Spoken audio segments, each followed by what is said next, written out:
નમસ્કાર મિત્રો, મારી પીઆર ગુજરાતી ચેનલમાં તમારું સ્વાગત છે।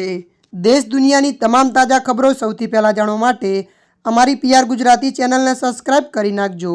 મિત્રો, અત્યારે હાલ ભૂકંપને લઈને એક મોટા સમાચાર સામે આવી રહ્યા છે। જી હા મિત્રો, આપને જણાવી દઈએ કે 7.3ની તીવ્રતાનો ભયાનક ભૂકંપ આવ્યો। જી હા મિત્રો, વિગતવાર આપને વાત કરીએ તો અમેરિકામાં અલાસ્કા સેન્ડ પોઈન્ટ નજીક 7.3ની તીવ્રતાનો જોરદાર ભૂકંપ આવ્યો હતો।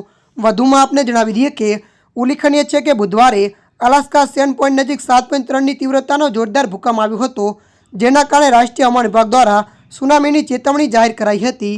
મળતી માહિતી અનુસાર વધુ જણાવી દઈએ કે સેન્ડ પોઈન્ટ અલાસ્કા ટાપુના ઉત્તર પશ્ચિમ પોપો ટાપુ સ્થિત છે। તે અલાસ્કાના એન્કોરેજથી લગભગ 600 માઇલ દક્ષિણ પશ્ચિમમાં આવેલું છે। ત્યારે મિત્રો, અત્યારની આ મોટી ખબર મળી રહી છે। ત્યારે મિત્રો, હાલ માટે આટલું। મળીશું નવી અપડેટ સાથે। જો તમને અમારો વિડીયો પસંદ આવે, લાઇક, શેર અને સબસ્ક્રાઇબ કરી નાખજો। ધન્યવાદ।